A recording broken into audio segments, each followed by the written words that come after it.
Good day, my friends. How are you? Today is a beautiful day, but very cold on the east coast of the United States. I have been doing a little bit of traveling. I was speaking yesterday in Connecticut, and at the moment I'm in New York, and then traveling a little bit to Lake Nona in Florida near Disney World, then a few days in England and back here in the United States.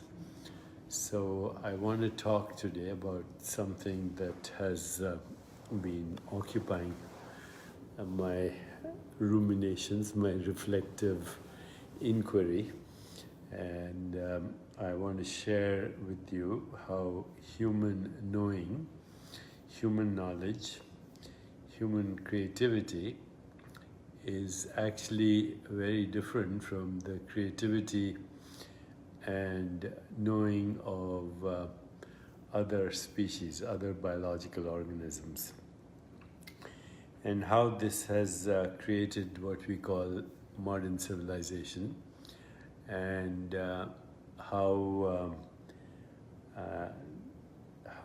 this could be both a blessing.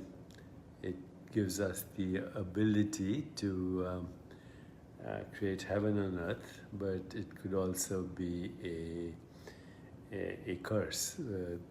Human knowledge and human creativity could result in our extinction as well. So human knowledge is very different from the knowledge of other living beings or sentient beings or other biological organisms.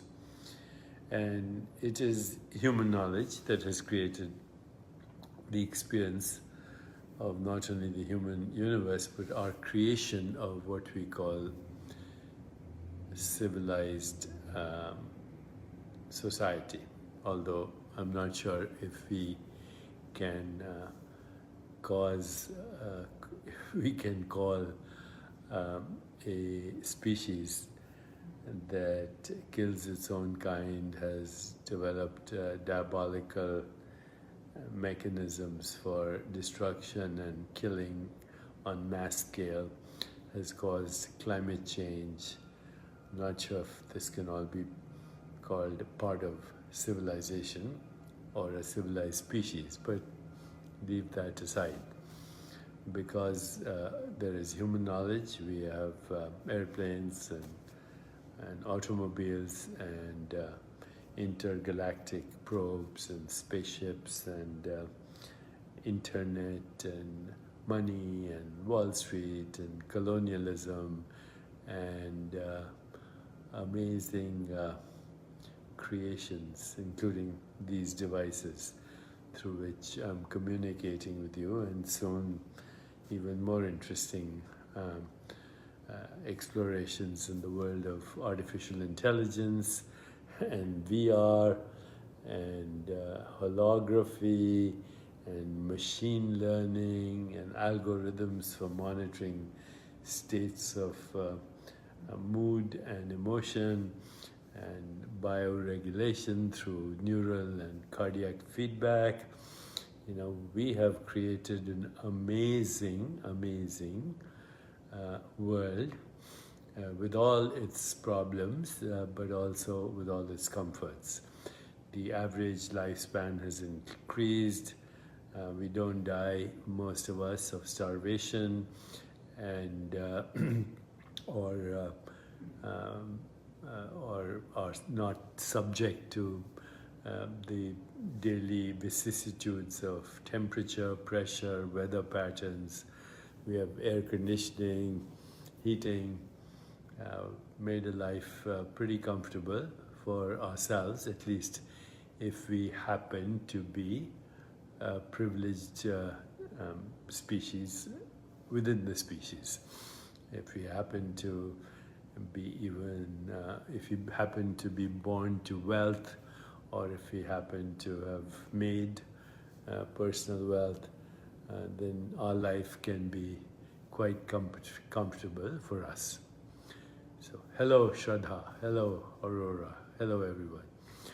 Okay, so why is human knowing so different?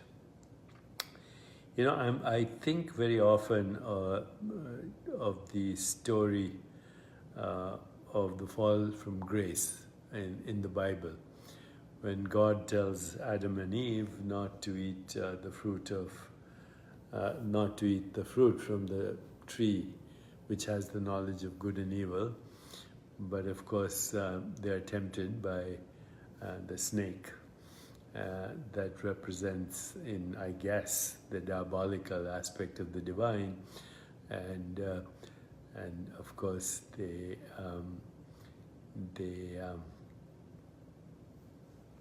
don't follow his command, and they eat of the apple, and they are banished from the Garden of Eden forever.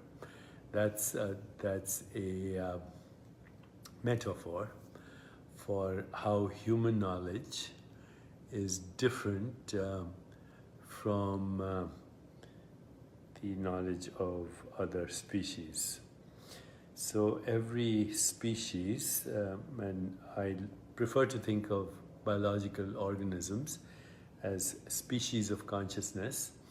Every species has its own bandwidth of qualia experience, which allows it to play the game of life in the ecosystem or playground of symbolic representations of the infinite. That's who we are, every species. You, me, snakes, lizards, reptiles,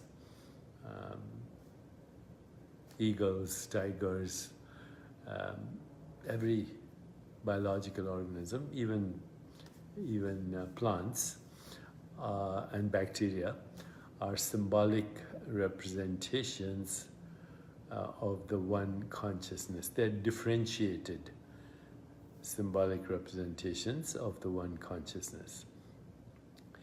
In the same way that your liver and your heart and kidney and stomach and brain and hair follicles and fingernails and genitalia, they're all differentiated symbolic representations of, let's say, the fertilized ovum with a double-stranded DNA and 3 billion base pairs that make up the rungs of the chromosomes. So one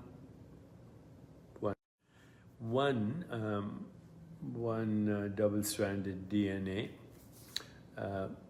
with 3 billion base pairs, 46 chromosomes, and it differentiates into everything: eyes, nose, ears, brain, whatever.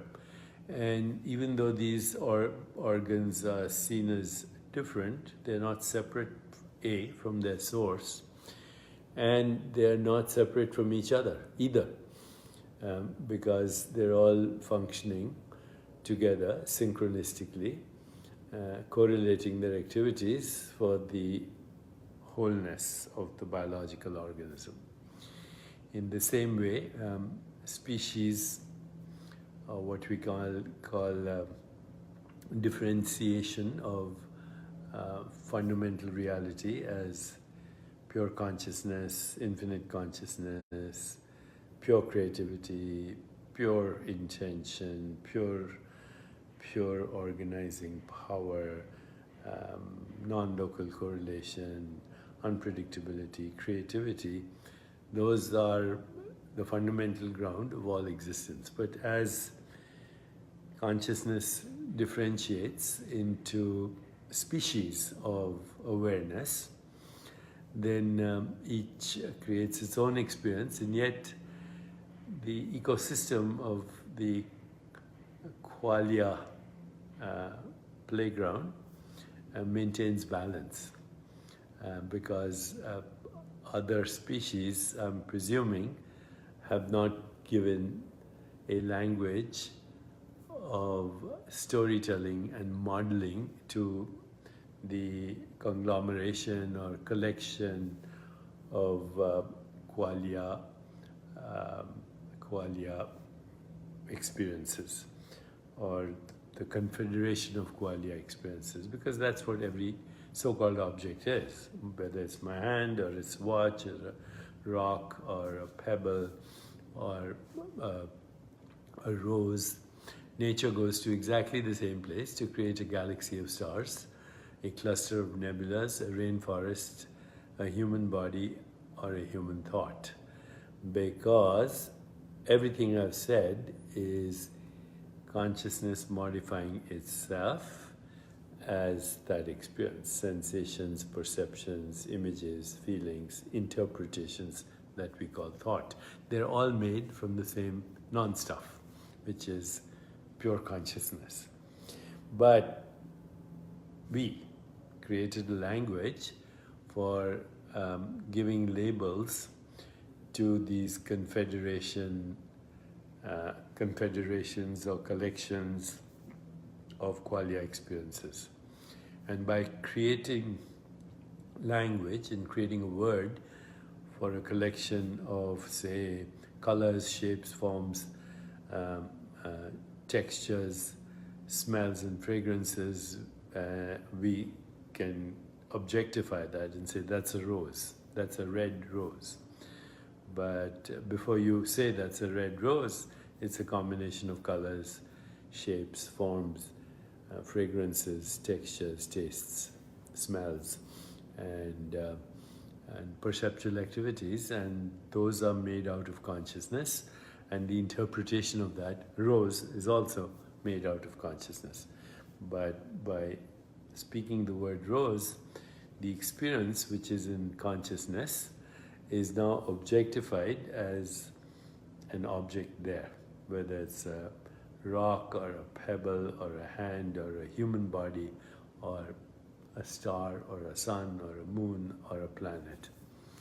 So what we did was, through symbolic representation of our interpretations of perceptual activities, we actually created the human universe. We not only created things like the Empire State Building and ships and planes and computers, we actually also created the stars, the sun, the moon, the idea of physical bodies, and the notion that the world is material. Once we created the notion that the world is material, we also separated that world from ourselves. And so that is the fall from grace, separation. And the ability then to experience the regularities of experience and quantify them and even call them the laws of nature. What we call the laws of nature are actually the regularities of experience as experienced by the human biological organism.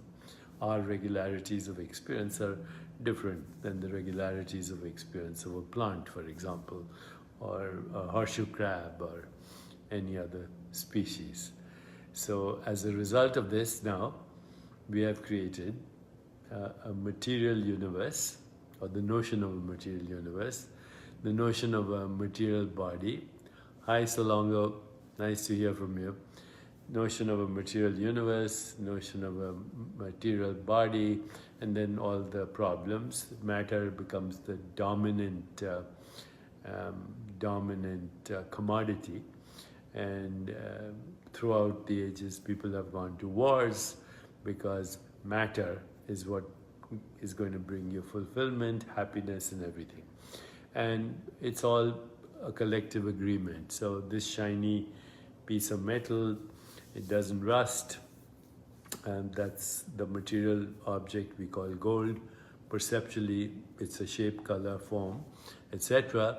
But now that it has assumed this form as a material object made of gold, and now we can make jewelry out of that gold, then this becomes a pursuit for an entire civilization. Leads to wars and leads to conflicts and leads to... Thank you, Salongo. I'm watching your comments. Thank you, Rajesh, watching your comments. Just trying to also articulate what I'm going to say. So the construct, matter, has driven human civilization to war, to everything, colonialism, to everything that we are grasping.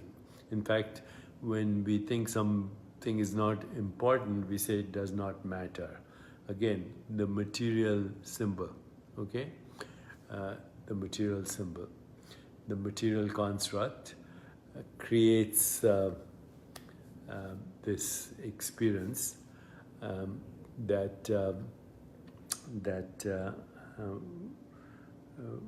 we call separation. And that leads to conflict, that leads to distress, that leads to alienation, that leads in desperate people even to suicide and extreme depression, leads to people doing terrible things to each other. And I will, in a future post, share with you why I think all this begins with us not confronting our own shadow self. But we are now at this interesting situation. Our ability to create constructs and material objects and design them in a way that serves our purposes can create heaven on earth, but can also destroy the world and create total destruction.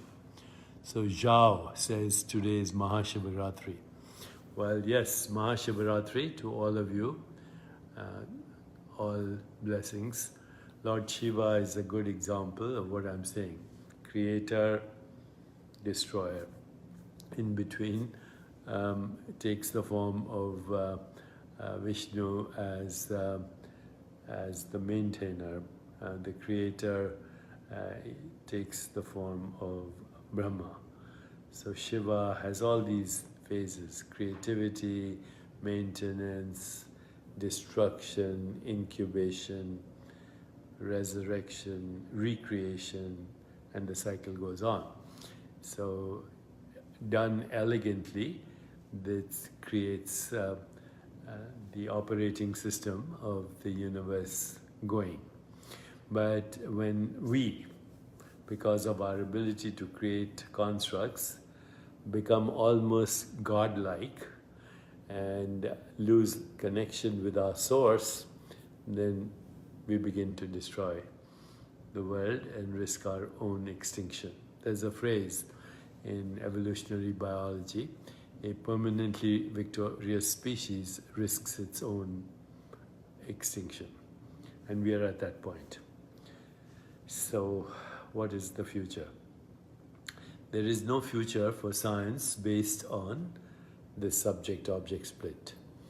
And so it is time for us. Rob, yes, I agree. God, G-O-D, generate, organize, destroy, recreate. G-O-D. Generation, organization, destruction, and recreation. That's God. The operating system of the perfect ecosystem. But humans now in competition with that infinite being, with only partial modes of knowing and experience, are becoming godlike, and in that is their fall from grace, and in that is our capacity to destroy ourselves and create our own extinction. So, the only cure or only salvation is to expand our science. So it is not based on subject-object split. It is not based on cruelty. It is based on reverence for life. And when we have reverence for life, or even say, don't even say life, reverence for existence, because existence, awareness, and life are all the same thing. Without existence, awareness, or life, there's no knowing of anything. Okay, so if we just make that one rule, reverence for existence and connection back to the source, that will automatically lead to a less predatory and more humane and more compassionate and more loving and more kind ecosystem of existence. And once we can do that, then we will have saved ourselves, and that will be our that'll be our salvation. So thank you very much. I'm being called. I need to go.